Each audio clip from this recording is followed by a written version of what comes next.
우리가 계속해서 우리 천국 이 비유에 대해서 우리가 말씀을 나누고 있습니다. 오늘의 말씀은 이 천국은 잔치다. 천국은 잔치다. 천국 잔치에 대한 이 비유입니다.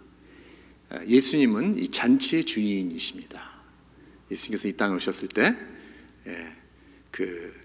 가는 곳마다 잔치를 가시고 또 식사하는 이 저녁 초대를 받으시고 이 기쁨과 페스티벌 이러한 곳에서 이러한 사역들을 이렇게 많이 베푸신 것을 우리가 그 복음서를 통해서 보고 있습니다.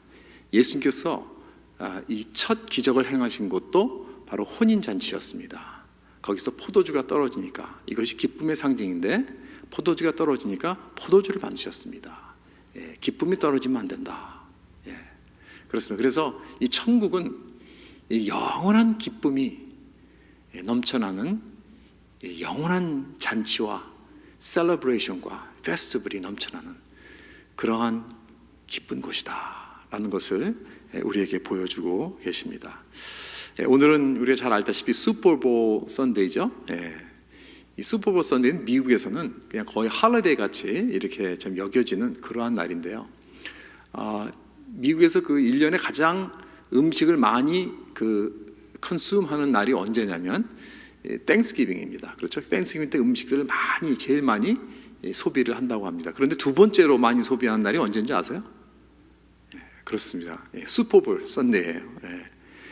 이 가족마다 다 모이고 또 뭐 친구들과 모여서 슈퍼볼 보면서 먹고 마시고 즐기고 하는 어떤 그러한 날인데 오늘은 상황이 그렇기 때문에 우리도 슈퍼볼 때는 이렇게 가족들이 모여서 이렇게 그렇게 게임을 즐기면서 하는 그렇게 해왔는데 오늘은 각자입니다. 다 각자고 아마 처음으로 우리는 딱 단 둘이만 참석하는 슈퍼볼 파티가 될 것 같아요.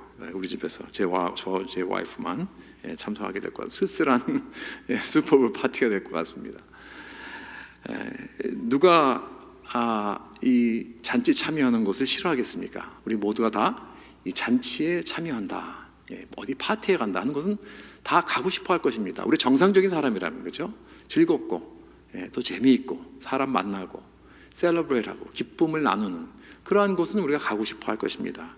그래서 우리 모두가 다 천국에 가고 싶어 하는 거예요. 천국은 그러한 영원한 기쁨이 있는 곳, 축제가 있는 곳, 잔치가 있는 곳이다, 그렇게 말씀하시기 때문에 그렇습니다. 오늘 비유의 말씀을 보면 이러한 하나님 나라의 이 잔치에 들어가는 자는 한 가지 requirement이 있습니다. 요구되는 게 있는 게 뭐냐면 겸손해야 들어갑니다. 겸손이 중요합니다. 이 하나님 나라와 이 겸손이라는 것은 아주 깊은 연관이 있습니다. 그래서 오직 겸손한 자만이 하나님 나라의 잔치에 참여할 수 있다. 오래전에 뉴욕에서 어떤 고급 호텔에서 이 결혼식을 예약을 해놓고 이제 두 사람이 이제 결혼식을 하려고 아주 굉장히 돈이 많은 그런 사람 같아요. 아주 고급 호텔에서 그 모든 걸 다 예약을 해놨습니다. 결혼식 또 뭐 피로연, 아주 고급 음식 다 뭐 뮤지션들까지 다 불러가지고 주로 미국에서는 전통적으로 이 신부가 다 이 비용을 댑니다. 그런데 결혼식 하기 바로 며칠 전에 남자가 파혼을 했습니다. 못 하겠다는 거예요. 그래가지고 뭐 그 스토리가 이 뉴스에서 난 이야기예요. 울고 몰고 뭐 그랬겠죠, 여자가. 이거 어떻게 해요? 이거 뭐 며칠 안 남았는데 이거 다 캔슬할 수도 없고 다 이거 물릴 수도 없고 다 이미 돈 다 낸 거고 그 비싼 돈을 150명 정도 초청하는 그런 파티였는데, 결혼식 파티였는데, 그래서 고민하다가 여자가 기발한 아이디어를 냈습니다.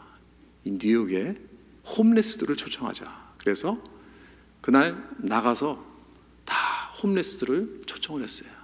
150명이 그 자리를 메꿨다고 합니다. 그래서 아주 최고급 음식에 또 밴드에 춤을 추면서 먹고 마시고 그날 밤을 늦게까지 파티하면서 즐겼다고 하는 그런 이야기가 있습니다. 참 오늘 이 비유의 말씀을 이렇게 기억하게 하는 그러한 트루 스토리입니다. 그야말로 낮은 자가 들어와서 그 잔치에 참여하게 되었습니다. 여러분, 그렇습니다. 천국 잔치는 누구나 다 올 수 있습니다. 부자나 홈리스나 배운 사람이나 못 배운 사람이나 높은 층에 있는 사람이나 낮은 층에 있는 사람이나 누구나 상관없이 다 참여할 수 있습니다. 단 겸손해야만 들어갑니다. 오늘 구체적으로 그럼 어떠한 겸손함이 요구가 되는가 하는 것을 세 가지로 보기 원합니다. 첫째로, 하나님 나라는 값없이 들어가는 것입니다. 여러분, 하나님 나라의 그 잔치는 돈을 내고 들어가는 어떤 고급 식당이 아닙니다. 팟럭도 아닙니다. 17절에 보니까 잔치할 시각에 그 청하였던 자들에게 종을 보내어 이르되 오소서 모든 것이 준비되었나이다 그랬습니다. 모든 것을 다 준비해 주셨어요. 처음부터 끝까지 다 준비가 되었어요. 그냥 오기만 하면 되는 거예요. 이게 천국입니다. 그렇죠? 내가 가져갈 거 하나도 없습니다. 내가 보탤 거 하나도 없습니다. 내가 낼 거 하나도 없어요. 아무것도 가져갈 필요가 없어요. 아니, 가져가면 안 됩니다. 뭐라도 들고 오면 이 천국 잔치는 참여할 수 없습니다. 못 들어갑니다. 왜? 그것은 잔치를 베푸는 그 주인에게 모독이 되기 때문에 그렇습니다. 그건 모욕입니다. 그래서 이 모습 이대로, just as I am, 그죠? 내 모습 이대로 빈손으로 겸손한 마음으로 들어가면 되는 것입니다. 값없이 받는 거예요. 사랑하는 성도 여러분, 천국은 내가 노력해서 얻는 것이 아닙니다. 내가 희생해서 희생한 대가로 받는 게 아닙니다, 여러분. 여러분, 값없이 받는 것입니다. 아무 준비할 것도 하나도 없이, 기여할 것도 없이 그냥 그대로 이 놀라운 이 잔치에 들어간다. 이 어마어마한 이 축복을 받는다 하는 것은 굉장히 이 험블링 익스피리언스입니다, 여러분. 보통 사람 같으면 정말 이거 너무나 참 겸손한 마음이 없이는 들어갈 수가 없어요. 겸손이 필요한 거예요. 거저 들어가는 거기 때문에. 문제는 우리는 그냥 겸손하게 들어갈 줄을 몰라요. 우리는 거저 받는 거 잘 할 줄 모릅니다. 내가 뭔가 하려고 합니다. 내가 뭔가 기여하려고 합니다. 그냥 갈 수는 없지. 뭔가라도 내가 기여를 해야지. 조금이라도 내가 보태려고 합니다. 체면이 있는데 그런 큰 선물을 받고서 어떻게 빈손으로 갈 수 있느냐. 우리가 일상생활에서는 그렇게 생각할 수 있죠. 제가 옛날 대학교 다닐 때 어느 한국에서 그 역사 그 교수가 오셔서 여기서 자란 우리 한국 학생들이 이제 한국의 역사를 잘 모르니까 한국 역사를 이렇게 강연하는 것을 한번 들은 적이 있어요. 근데 그분이 그러시더라고요. 이 한국 역사는 중국 역사와 아주 밀접한 관계가 있다는 거예요. 그래서 중국 역사를 알아야 된다는 거예요. 근데 중국은 아주 큰 나라입니다. 그렇죠? 그 당시에 옛날 역사적으로 큰 나라고 강대국입니다. 그렇죠? 그래서 한국한테는 이 조선, 조선, 고려, 한국한테는 굉장히 형님 나라 같은 그런 나라. 한국은 이런 동생 같은 그런 관계였다는 거예요. 그래서 때만 되면 이 조선에서 조공을 드립니다. 그렇죠? 조공을 가지고 들어요. 트리뷰트를 가지고 가는 거예요. 수많은 때를 지어서 선물을 가지고 간다는 거예요.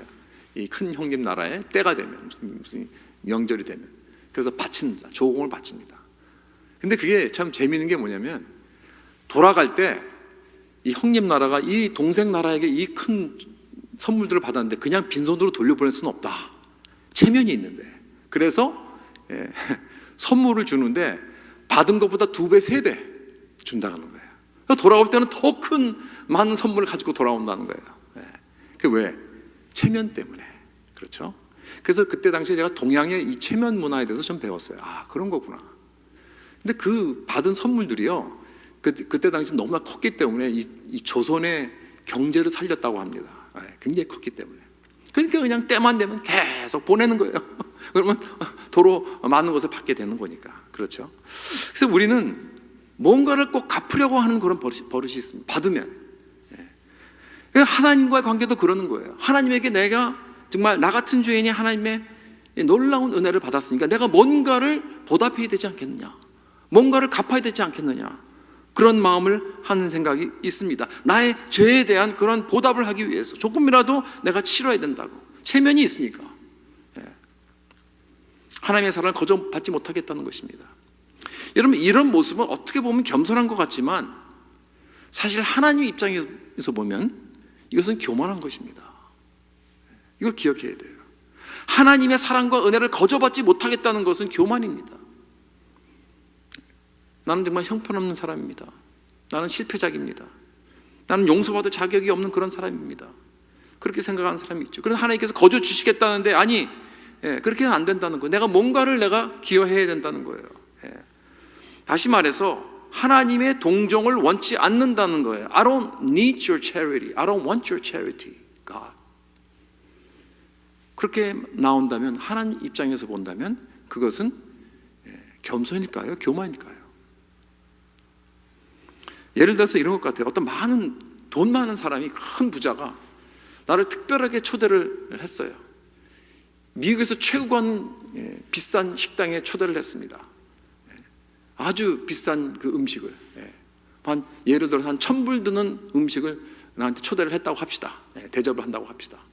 그런 음식이 있는지 모르겠지만, 그래서 내가 가는데 그래도 내가 뭔가를 좀 기여를 해야지. 뭔가를 좀 내가 그냥 받을 수는, 맹수맹수 받을 수는 없잖아. 그래서 가는 길에 맥다노 들려가지고 빅맥하고 프라이를 사가지고 봉지를 들고 갑니다. 그런다고 생각해 보세요. 나를 대접하는 그 부자가 이 모습을 보고 이 사람이 지금 미쳤나? 감히 여기가 어디라고 이런 맥다노를 들고 들어와? 이 음식이 얼마나 비싼 음식인데 망치려고. 그렇죠? 이거는 초대한 사람을 모독하는 거예요. 여러분, 하나님이 날 천국 잔치에 초대하셨을 때 나도 뭔가를 가지고 들어간다 라고 한다면, 그러면서 내가 뭘 지불하기를 원한다고 한다면, 여러분, 이것은 마치 맥다노 이 빅맥 백을 들고 가는 것과 마찬가지입니다. 이건 하나님을 모독하는 것입니다. 절대로 하나님은 허락하지 않습니다. 그건 교만입니다.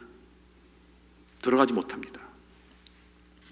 그래서 누가 이렇게 관대함으로 베풀어 줄 때 그것을 거저받는 것도 겸손입니다. 그러나 우리는 그런 겸손이 없기 때문에 내가 어떻게든지 노력을 해서 뭔가를 내가 치러서 얻으려고, 그것을 earn 하려고 몸부림치고 노력하는 것이 우리들의 모습입니다. 여러분은 인생에 나는 실패했기 때문에, 나는 가치가 없는 사람이기 때문에, 나는 하나님의 용서를 받을 만한 그런 가치가 없는 사람이기 때문에, 나는 종교적으로, 도덕적으로, 관계적으로, 사회적으로 실패작이기 때문에 나는 하나님 앞에 나갈 자격이 없는 사람입니다 라고 생각하십니까? 그러면 된 거예요. 그게 자격입니다. 오직 겸손으로만 들어가는 것입니다. 빈손으로. 나는 하나님 아버지께 내가 드릴 게 아무것도 없습니다. 그냥 빈손으로 들어갈 수 있는 것이 바로 하나님 나라라는 거예요. 이 모습 이대로. 예수님은 오늘도 우리 모두를 초청하십니다. 모든 것이 다 준비되었습니다. 너희가 할 것은 아무것도 없다. 너희가 기억할 수 있는 것은 아무것도 없다. 목마른 자들아 다 내게로 오라. 값없이 살아. 값없이 물과 젖을 사라. 우리의 자만과 교만과 죄책감과 체면, 여러분 주님 앞에 내려오실 때 다 내려놓으시기 바랍니다. 하나님 나라는 값없이 받는 겸손으로만 들어가는 곳인 줄 믿으시기 바랍니다. 두 번째로, 하나님 나라는 소외된 사람들과 함께합니다. 소외된 사람들, marginalized people, 주변에 있는 사람들, 변두리에 있는 사람들. 여러분, 이 비유를 잘 보면 처음에 어떤 사람들을 초대했습니까? 처음에는 그래도 일반적으로 좀 이렇게 주류에 있는 사람들입니다. 이 메인스트림에 있는 사람들을 이렇게 오라고 한 것 같아요. 다 뭔가 자리 잡았고, 뭔가 동네에 살고 있고, 자원이 있는 사람들이에요. 종교적으로, 사회적으로, 도덕적으로 다 괜찮은 사람들입니다. 이런 사람들이 초대를 받았어요. 그런데 이 사람들의 반응이 뭐예요? 다 핑계를 댑니다. 이 핑계, 저 핑계 대면서 못 가겠다는 거예요. 그러니까 21절에 보니까 이 주인이 화가 났어요. 종이 돌아와 주인에게 그대로 고하니 이에 집주인이 노하여 그 종에게 이르되 빨리 시내 거리와 골목으로 나가서 가난한 자들과 몸 불편한 자들과 맹인들과 저는 자들을 데려오라 하니라. 그래서 당장 종이 나가서 동네 다 골목으로 나가서 이 가난한 자들, 홈리스들, 병든 자들, 맹인들 다 데리고, 장애자들 다 데려옵니다. 그러니까 사회적으로 소외된 사람들입니다. 사회적으로 억눌린 사람들입니다. 이너시티 사람들, 홈리스들, 노약자들, 아무것도 없는 가난한 자들, 길거리에 있는 사람들 데려다가 잔치를 채우는 거예요. 마치 아까 파혼된 그 결혼식처럼 그 안에 홈리스가 꽉 찬 것처럼 말이에요. 그러니까 초대했던 사람들이 거절할 때 천국 잔치는 시내의 거리와 골목의 가난한 자들과 소경들과 전능자들로 가득 차게 된다는 거예요. 여러분, 선교 역사를 가만히 보면요, 복음이 어디든지 가는 곳에 보면 지식층이나 이 메인스트림에 있는 사람, 경제적으로 높은 층이나 사회에 그 주도권을 잡고, 기득권을 잡고 있는 사람들은 많이 이 복음을 거부합니다. 그게 역사예요. 기독교 역사예요. 대신 주변에 있는 사람들, 변두리에 있는 사람들, 소외된 사람들, 억눌린 사람들, 가난한 사람들, 이런 사람들이 복음을 받아들입니다. 정말 힘들고 그야말로 이 세상에서 보기에는 세리와 창녀와 죄인들, 이런 층에 있는 사람들이 복음을 받아들여요. 그렇기 때문에 교회는 보면 많은 경우에 여자가 더 많아요, 남자보다. 왜? 여자들은 전통적으로 억눌림 받는 그런 분들이니까. 그리고 이민자들 가운데 복음이 성장하고 교회가 성장을 하는 모습을 우리가 많이 봅니다. 우리 한국 이민 역사도 그렇고. 세계적으로 여러분 부흥한 곳이 어디입니까? 지금 부흥하는 곳은 아프리카, 남미, 가난한 나라들입니다. 많은 게. 우리나라도 그렇지 않습니까? 우리가 어려웠을 때, 일제시대, 6.25 가난한 모든 그 역사를 겪을 때 그때 놀랍게 부흥했습니다. 그런데 이제 잘 살게 되니까, 그러니까 교회가 자꾸 숫자가 줄어들어요. 지금 중국도 마찬가지예요. 그 지하교회 7, 80년대 놀랍게 부흥 성장을 했는데 이제 중국도 잘 살게 되니까 점점 교회가 문을 닫고 숫자가 줄어든다는 그런 소식입니다. 예수님 시대나 오늘이나 여전합니다.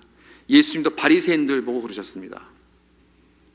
세리와 창녀들이 너희보다 먼저 하나님 나라에 들어간다 그랬습니다. 예수님의 복음의 메시지를 받아들인 사람들은 이 주류의 바리새인들이나 메인스트림의 사람들이 아니었습니다. 주변에 있는 그런 사람들이었습니다. 그런데 질문은 이거예요. 왜 이런 지식층들, 왜 이렇게 잘 나가는 사람들, 왜 이렇게 상위층에 있는 사람들은 복음을 거절하는가? 왜 그랬을까요? 그것은 우리가 생각해 보면 이 복음의 메시지는 굉장히 모독스러운 말이 많아요. 그게 무슨 뜻인가? 우리는 이 세상에서 많은 사람들이 인본주의 때문에 굉장히 긍정적인 말을 많이 합니다. 믿으라, 당신이 하면 될 거라고, 잘할 수 있다, 격려하고. 특히 고위층에 있는 사람들은 그런 말 많이 듣죠.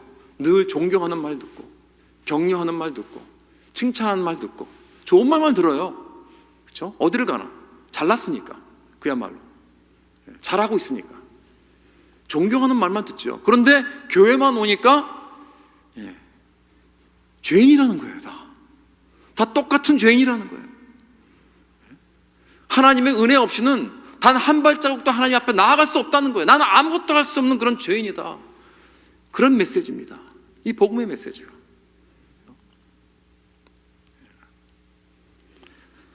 그러니까 굉장히 휴밀리에링 하죠. 굴욕적인 그런 말 아닙니까? 모독스럽습니까? 세상에서는 정말 내가 뭔가 이렇게 세상 사람들에게 존경받고 좋은 말만 들었는데 교회에 오니까 아무것도 쳐주질 않은 거예요. 이 복음의 말씀은 다 똑같다는 거예요. 그렇죠? 그러니까 그 메시지가 어트랙티브 되지를 않아요. 그런데 다른 종교의 메시지는 그렇지 않습니다. 다른 종교의 메시지는요, 내가 할 일이 있다고 합니다. 착하게 살라고, 선하게 살라고, 열심히 살고, 희생하라고, 남이 잘 대해주고 친절하면 그러면 구원을 받는다. 얼마나 듣기가 좋습니까? 아주 고상한 것 같고 세련된 것 같고. 그러니까 오히려 다른 세상적인 종교는 받아들이는데 기독교의 복음 메시지가 이렇게 거슬리는 거예요. 그래서 그런지 요즘 날 많은 이 교회들도 이 복음의 그 중요한 메시지는 버리고 반쪽짜리 복음만 전하는 그런 교회들이 많아요. 세련되고 듣기 좋고 윤리와 도덕과 철학을 가르치려고 하는 그런 교회들이 많습니다. 그래서 how to, 어떻게 하면 내가 인생에 성공을 할 수 있느냐, 어떻게 하면 내가 존경받을 수 있느냐. 그래서 지식층과 이런 세련된 젊은 사람들이 듣기 좋아하는 그런 메시지로 강단에서 흘러나오고 있습니다. 많은 경우. 그런데 아이러니한 것은 이런 반쪽짜리 복음을 전하는 교회는 부흥하지 못합니다. 성장하지 못합니다. 세계적으로 역사적으로 부흥하는 교회는 복음만을 전하는 교회입니다. 그런 성령의 역사가 일어나는 교회가 바로 복음의 메시지입니다. 십자가의 메시지. 우리는 십자가 안에는 다 똑같다. 내가 부자건 가난하건, 내가 도덕적으로 고귀하건 안 하건, 내 생각에 내가 그래도 저 사람보다 낫다고 생각하는 사람들도 다 똑같은 죄인입니다. 하나님의 긍휼 없이는, 주님의 은혜 없이는 단 한 발자국도 우리는 주님 앞에 나아갈 수 없는 그러한 우리들의 모습이라는 것을 이건 알아야 돼요. 그렇다면 지금 오늘 이 비유의 말씀에서 우리들에게 주는 메시지가 무엇인가? 특히 이 메인스트림에 있는 사람들, 상위층에 있는 사람들, 주류에 있는 사람들, 잔치 초대에 거부하고 사회적으로 마진에 있는 시냇거리 골목에서 살고 있는 가난하고 불편하고 힘들고 어려운 그런 사람들은 이 초대에 반응하여 잔치에 참여한다는 이 말씀이 지금 우리들에게 주는 메시지가 무엇인가? 예수님은 경고하고 있습니다. 사회적으로 주류에 있는 사람들, 아무리 배웠고 영향력 있고 내가 잘났다 할지라도 하나님 앞에서 우리는 똑같은 죄인이라는 거예요. 이거 기억해야 됩니다. 내가 저 홈레스보다, 내가 저 억눌리고 도덕적으로 주변에 있는 저런 사람보다 난 게 하나도 없다는 거예요. 오직 주님의 은혜만으로, 예수 그리스도의 보혈만이 내 죄를 깨끗하게 합니다. 내가 할 수 있는 거 아무것도 없다는 거예요. The foot of the cross is level. 십자가의 그 밑바닥은 다 완전히 수평입니다. 내가 누구인지 상관없습니다. 어떤 사람인지 상관없습니다. 다 똑같습니다. 다 똑같은 죄인입니다. 이거 꼭 기억해야 됩니다. 두 번째로 기억해야 될 건 뭐냐면, 이 천국 잔치의 이 초대를 거부하게 되면 촛불이 옮겨집니다. 촛불이 옮겨져요. 촛대가 옮겨져요. 이걸 기억해야 됩니다. 언제까지나 미룰 것입니까? 그 기회를 버리게 되면, 그 특권을 버리게 되면, 하나님의 그 초점과 하나님의 부르심과 하나님의 놀라운 축복과 이 특권을 자꾸 거절하고 버리고 미루게 되면 촛대가 옮겨지는 거예요. 기억하라는 것입니다. 하나님은 차별하지 않으십니다. 누구든지 다 초대하시고 다 구원하기 원하십니다. 그러나 오직 겸손한 자에게만 그 촛대가 가게 되어 있습니다. 이 복음의 말씀이 나에게 모욕스럽게 들린다면 나는 아직 겸손하지 못하고 하나님 나라 안에 들어가지 못했다는 말씀입니다. 뿐만 아닙니다. 하나님은 우리 보고 나가라고 하십니다. 나가라. 저 울타리를 넘어라. 경계선을 넘고 저 멀리 하이웨이, 바이웨이 다 나가서 데리고 와라. 데리고 와서 강권하여 이 자리를 채우라고 하십니다. 만약에 내 옆에 있는 사람들이 거절을 한다면, 이 초대를 거부한다면 더 나아가라. 누구든지 반응하고 겸손하게 주님의 이 초대에 반응한 사람들 데리고 오라. 데리고 오라. 채우라. Doesn't matter who. 누군지 상관없다. 이 말씀하고 있습니다. 이것이 바로 킹덤 능력을 소유한 교회요 백성의 모습인 줄 믿으시기 바랍니다. 그 다음에 세 번째, 하나님 나라의 절대적인 권위를 요구합니다. 여기에 우리는 이 겸손으로 순종해야 돼요. 하나님 나라의 절대적인 권위가 있어요. 여기에 겸손하게 순종하는 이 마음이 필요합니다. 왜 여러분들 이 사람들을 가만히 보세요. 왜 잔치에 오지 않으려고 했을까요? 이 사람들이 처음에는 온다 그랬어요. 처음에 잔치를 청했을 때 그 사람들은 온다고 했어요. RSVP를 했습니다. 왜냐하면 여기 보면 17절에 보면 이제 준비가 다 되어서 그 청하였던 자들에게 종을 보냈다고 해요. 청하였던 자들의 종을 보냈다는 것은 뭐냐면 청함을 받았어요. 그래서 액셉트 했어요. 가겠다고. 여러분, 이 사람들은 교회의 적이 아닙니다. 기독교를 미워하는 사람들이 아닙니다. 대적하는 사람들이 아닙니다. 어쩌면 교회에 나오는 사람들이에요. 그래서 다 이제 준비가 됐다, 오라고 하니까 뭔가 바뀌었어요. 뭔가 문제가 생겼어요. 왜 이 사람들이 잔치에 들어오지 않았는가? 왜냐하면 우선순위가 아니기 때문에 그래요. 하나님 나라가 우선순위가 아니기 때문에 안 오는 거예요.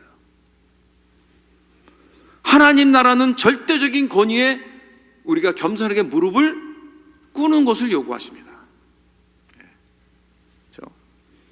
그러니까 여기 비유 나온 사람들은 지금 그 핑계가 뭐냐면 내가 밭을 사야 되고 소를 사야 되고 결혼을 해야 되고 이런 익스큐스를 해요. 나쁜 일을 하겠다는 게 아니에요. 다 좋은 일입니다. 일상생활을 하는 일이에요. 이들이 다 계획했던 일을 하고 있는 거예요. 지금 평범한 일을 하는 것입니다. 문제는 뭐냐면 하나님 나라의 일이 자기들의 인생의 스케줄과 목표와 계획과 충돌이 되었을 때 절대로 하나님 나라의 일들이 자기들의 계획을 방해하지 못하게 합니다. 이게 문제예요. 천국 잔치가 자기들의 일상의 삶을 바꾸지 못하게 합니다. 천국 가치관이, 천국의 일이, 하나님 나라의 사업이 나의 계획, 나의 사업, 나의 뜻, 내가 계획 세운 것, 나의 목표, 이것을 절대로 터치 못하게 해요. 그러니까 하나님 나라의 잔치에 참여 못하겠다는 거예요. 결정적인 순간에는 들어가지 못하겠다는 거예요. 들어가지 못하는 게 아니라 안 들어가겠다는 것입니다. 안 들어갑니다. 왜? 하나님 나라의 일은 내 일보다 중요하지 않으니까. 여러분, 아마 우리 교회에 나오는 모든 분들은 이 첫 번 초대에 다 응한 사람들일 것입니다. 다 오라 했을 때, 그래, 가겠습니다. 나 하나님 나라에 가고 싶어요. 예수님 좋아합니다. 성경 말씀도 공부합니다. 예배에 참여합니다. 교회 나와요. 예수 믿는다 그래요. 그런데 천국이 우선순위이기 때문에 교회 나오는 것이 아니라 내 인생의 우선순위가 이 천국의 우선순위와 컨플릭이 안 되니까, as long as it doesn't come into conflict with my own priority, 나의 우선순위와 나의 계획과 나의 목표가 이 하나님 나라의 일과 충돌이 안 되는 한 난 나올 수 있는 거예요. 그러나 충돌이 되면 하나님 나라의 일은 중요하지 않아요. 내 일을 지켜야 되니까, 내가 해야 되니까. 여기서 충돌이 생길 때 나는 무엇을 택할 것인가? 여러분, 교회에 나오는 모든 사람들이 이 질문을 해야 됩니다. 왜냐하면 이것은 프라이어티 문제예요. 우선순위 문제입니다. 예수님은 우리 모두에게 디맨드 하십니다. 우리 모두에게. 내가 왕이다. 내가 너희 삶의 우선이 되어야 된다. 내가 너희 삶의 넘버 원이 되어야 된다. 나의 왕권과 내 나라와 나의 뜻과 나의 계획과 나의 모든 가치관이 너의 삶 속에 우선이 되어야 된다. 이것을 예수님은 디맨드 하십니다. 요구하십니다. 그래서 너희들이 나를 우선으로 여기기 때문에, 나와 내 뜻과 내 계획과 나의 가치관을 우선으로 여기기 때문에 내가 돈을 더 벌고 싶어도 벌지 못하고, 내가 가고 싶어도 가지 못하고, 내가 살고 싶은 집에 내가 살지 못하고, 내가 더 손해를 본다면 그것이 증명이 되는 것이다. 나와 내 왕권이 너의 삶의 넘버 원이구나, 우선순위구나. 그러나 그러지 않고 나와 내 나라가 너의 삶에 두 번째로 내려온다면, 두 번째로 밀려난다면 나는 너의 왕이 아니다 이거예요. 너는 나의 이 하나님 나라에 들어오지 않았다는 거예요. 이렇게 말씀하시는 것입니다. 예수님은 내 삶에 절대적인 권위를 요구하십니다. 그러지 않으면 여러분, 난 하나님 나라의 우선순위에 무릎을 꿇지 않았습니다. 겸손하지 못한 거예요. 이게 현실입니다, 여러분. 나는 하나님 나라에서 멀었습니다. 멀리 있습니다. 그래서 우리는 주님의 주권 아래, 절대적인 주권 아래 무릎을 꿇어야 됩니다. 겸손히 받아들여야 됩니다. 사랑하는 성도 여러분, 여러분들이 한번 여쭤보겠습니다. 여러분의 삶은 무엇입니까? 무엇이 여러분의 삶을 이끌어가고 있습니까? 무엇이 나의 삶을 지금 드라이브하고 있습니까? 나의 사업입니까? 돈입니까? 나의 명예입니까? 내 자녀들입니까? 나의 쾌락입니까? 나의 직장입니까? 무엇이 나의 삶을 오늘 드라이브하고 있습니까? 예수님이 나의 왕이 되시고 하나님 나라가 내 삶을 이끈다면 그것이 나의 우선이 되기 때문에 나의 스케줄, 나의 계획, 나의 인생 이런 모든 것은 바뀔 수 있어야 됩니다. 거기에 어저스트가 되어서 조정이 될 수가 있어야 돼요. 여러분, 크리스찬이란 무엇입니까? 크리스찬을 우리가 자꾸 오해하고 있어요. 진정한 크리스찬이란 하나님 나라와 그의 가치관과 그의 계획이 나의 우선순위가 되는 게 바로 크리스찬입니다. 그래서 하나님 나라의 뜻 아래 내 삶을 다 조종하는 거예요. 거기에 맞추는 것입니다. 그런 적 있습니까, 여러분? 하나님 나라의 계획 때문에 내 계획을 포기한 적 있습니까? 하나님 나라의 뜻을 내가 이루려고 내 뜻을 버린 적이 있습니까?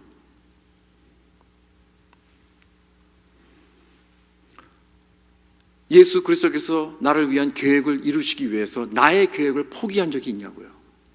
하나님 나라 때문에 내가 손해본 적이 있습니까? 이것이 바로 크리스천 삶인 줄 믿으시기 바랍니다. 여러분, 우리가 지금 새해부터 계속해서 이 비유, 하나님의 나라, 킹덤 비유로 말씀을 나누고 있습니다. 근데 오늘 여기 17절 말씀에 우리가 붙잡아야 할 것은 이제 하나님 나라 잔치에 모든 것이 다 이미 준비가 되었다는 거예요. 모든 것이 다 준비되었다. 예수님께서 오기 전까지 구약의 모든 선지자들은 계속해서 하나님 나라가 오신다, 하나님 나라 오신다 예언하고 선포했습니다. 근데 예수님께서 딱 오시고 나서 제일 처음 회당에 들어가서 무슨 말씀을 하셨냐면 이사야 61장 말씀을 읽으십니다. 주의 성령이 내게 임하셨으니 이는 가난한 자에게 복음을 전하게 하시려고 내게 기름을 부으시고 나를 보내사 포로된 자에게 자유를, 눈먼 자에게 다시 보게 함을 전파하며 눌린 자를 자유롭게 하고 주의 은혜의 해를 전파하게 하려 하심이라. 이것은 하나님 나라를 선포하는 거예요. 그리고 그것은 딱 앉아 계시면서 모든 사람들이 예수님을 주목하고 있었습니다. 그러면서 하신 말씀이, 이 말씀이 오늘 너의 귀에 응하였느니라. 하나님 나라가 임했다는 거예요. 이제 마태복음 12장에서도 말씀하셨습니다. 내가 하나님의 성령을 힘입어 귀신을 쫓아내는 것이면 하나님 나라가 이미 너에게 임했느니라 그랬습니다. 여러분, 하나님 나라는 이미 임했습니다. 예수님은 자신이 하나님 나라의 왕이라고 선포하십니다. 그리고 모든 사람들에게 묻습니다. 너는 지금 어느 나라에 속해 있느냐? 하나님 나라에 속해 있느냐? 아니면 이 세상 나라에 속해 있느냐? Are you in or are you out? 이것을 물으십니다. 너의 왕은 누구냐? 물으십니다. 우리는 선택을 해야 됩니다. 사랑하는 성도 여러분, 2000년 전에 예수님의 초림에 하나님 나라는 이미 다 준비가 되었어요. 어떻게? 창세기에 보면 아브라함이 100세 때 얻은 이삭을 바치러 모리아산으로 가는 길을 여러분 기억하시죠? 그때 이삭이 뭐라고 물어봤습니까? 아버지 아브라함에게 아주 가슴 아픈 질문을 했습니다. 아버지, 여기 보면 이 불과 나무는 다 있는데 번제할 어린 양이 어디 있어요? 그때 아브라함이 뭐라고 대답합니까? 내 아들아, 번제할 어린 양은 하나님이 자기를 위하여 친히 준비하시리라 그랬어요. 친히 준비하시리라. 그 결과를 우리가 잘 알죠. 아브라함은 자기 아들 이삭을 하나님의 말씀에 순종하여 바치려고 했을 때, 그때 하나님은 너는 이제야 네 독자까지도 아끼지 아니하고 나를 위하여 바치는, 나를 경외하는 줄 내가 알았다. 그리고 이 나무가지에 이 순양을 이렇게 딱 하나님께서 공급하십니다. 준비하십니다. 그래서 그것을 갖다 바치고 나서 창세기 22장 14절에 이렇게 기록이 되어 있습니다. 아브라함이 그 땅 이름을 여호와 이레라 하였으므로 오늘날까지 사람들이 이르기를 여호와의 산에서 준비되리라 하더라. 여호와의 산에서 준비되리라 여호와 이레. 여러분, 여호와 이레는 장차 예수 그리스도의 그 십자가를 포인트하고 가르치는 그 말씀입니다. 이 아브라함이 이삭을 바치는 그 모리아 산은 이 모든 성경학자들이 입을 모아서 하는 말이 있어요. 그 산은 바로 예수 그리스도께서 십자가에서 달려 돌아가신 골고다 언덕이었다는 거예요. 지리적으로 바로 그 장소입니다. 하나님께서 아브라함에게 이삭을 바치라고 했을 때 이삭 대신 순양을 잡아다 준비해 주셨습니다. 우리의 죄로 말미암아 우리가 형벌을 받고 우리가 죽임을 당해야 되는데 하나님께서는 우리 대신 독생자 아들 예수 그리스도를 아끼지 아니하시고 준비하여 주셔서 십자가에서 바치셨습니다. 그리고 다 준비하셨습니다. 그리고 누구에게나 다 오라. 그에게 나오라. 오직 겸손함으로 믿음으로 나오라. 초대하십니다. 그렇다면 우리는 그저 감사하게, 겸손하게 두 손 들고 주여 내가 여기 있나이다. 주여 나를 받아주시옵소서. 예수 그리스도의 십자가를 바라면서 나오면 되는 거예요. 여러분, 이런 겸손함이 있습니까? 하나님 나라는 겸손한 자의 것입니다. 오늘 하나님은 우리들을 초대하십니다. 천국 잔치에 초대하십니다. 이 천국 잔치는 나중에 내가 죽어서 모든 세상이 끝날 날에 저 천국에 가서 참여하는 것뿐만이 아니라 여러분, 하나님 나라는 이미 임했다고 했습니다. 하나님이 이미 모든 걸 다 준비하셨습니다. 여호와 이레, 저 골고다 언덕에서 다 이미 준비하셨습니다. 그리고 우리를 초청하십니다. 우리는 이 하나님 나라의 잔치를 미리 맛볼 수 있습니다.